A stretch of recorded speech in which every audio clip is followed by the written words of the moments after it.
So right now there's not a lot of new footage coming in because the weather's just crap here. So I was going through all my old footage and I found a lot of footage on the older jet skis. When I say older, you know, like the old VX model, the XL model, and it comes to light that, well, I was speaking to my dad about it, and I always prefer the rear-stroke engines. I've had a lot of the MR1s and TR1s, and my dad's had a lot of the older two-stroke engines. My dad always says about how good the 706 and two-stroke is. We've had a lot of Yamaha jet skis with that engine, so I thought I'd make an overall video. We've had so many of them.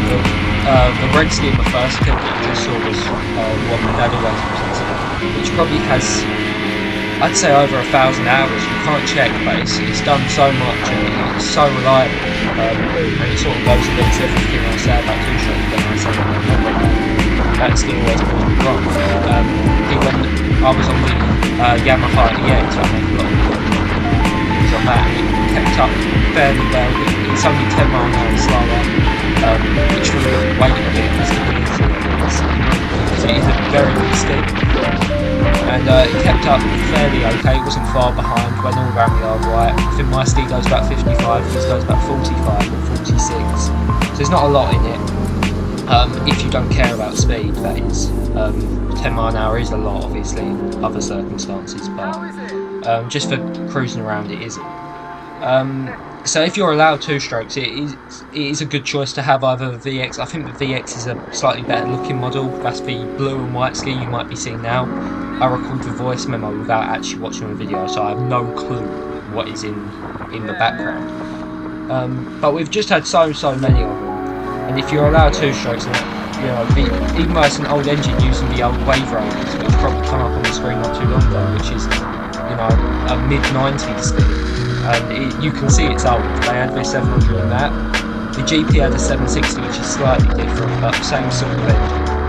But the engine that's on the Wave Raider went through the XL and even the early 700s in the VX, which the RNLI still use. So that shows how good it is. And the XL 700 is really basic, and the VX isn't far behind. I mean, on the XL 700 there's one light on the dash and that's it, and that's your oil light to tell you when you need two-stroke. Apart from that, there's nothing you need to do.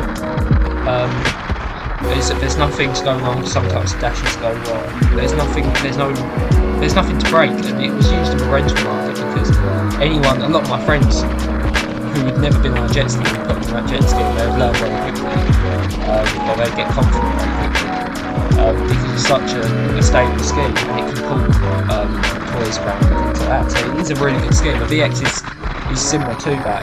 The VX, I've got a VX with a 1100 four-shoulder, the MR1 engine, and my dad's got the VX 700.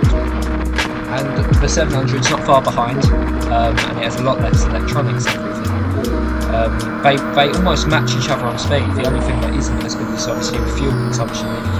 You do need to put in a lot more oil because it's two-stroke and you need to pay for the oil. So economy-wise, it isn't the most economical, but for the price you pay of a two-stroke compared to a four-stroke ski, you know, a VX 1100 will go for $5.5 grand, whereas an old VX 700, which does the same job, does the same sort of speed, you've been through all of this, and it goes for about $3 grand, $2.5 grand, so you get a lot for your money.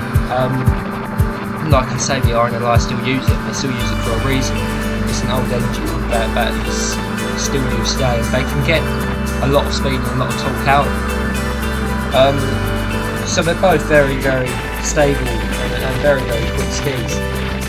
The VX is one you're watching probably now, the blue and white one, and that had a slight, I don't know what the issue was, it was some sort of issue around the seatbelt, and once that was fixed it ran perfectly again straight away. It took the mechanic a day and then it was back up and running, whereas with the X11 it had a lot more of an issue. So the two-stroke has a lot of benefits, and it's used in so many jet skis, so many Yamaha models. They even use it for jet brew. It's a great engine, and I've had so many of them. And sometimes people choose a 4-stroke over it because 2-stroke gets such a bad name, but once you're on it, it'll do the same job, and you can't see what engine's in it when you're going along. So yeah, no, the whole video was sort of just going on about the 700. I was going to make it about a specific model, but the 700 goes in the Wave Raiders all the way up to a 2011 VX 700. And instead of making 2 separate videos on what is essentially the same scheme, I made it into one because it went into the XL and it went into the VX, and the XL is such a good ski. It's the one behind, it's in between the XLT and the SUV. It's that size in between, because the XL is still quite a big ski. Then you've got the XLT, and then you've got the SUV, which is a 4-seater, which is a very, very big Yamaha. And I do actually want to make a video on that, because that's got 1200 stroke, a lot less in, so big, and they use it for safaris, and they actually work with jet ski a lot because it's so big. It takes 4 people on the back of it, and well, no, it's a 4-seater. It hosts toys as well, and it's a massive ski.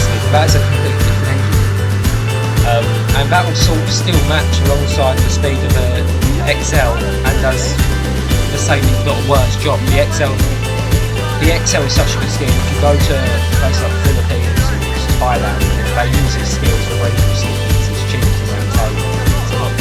It's a lot less maintenance with a 2-stroke than a 4-stroke. So overall, I'd say that the 700cc Yamaha is a very good ski to have.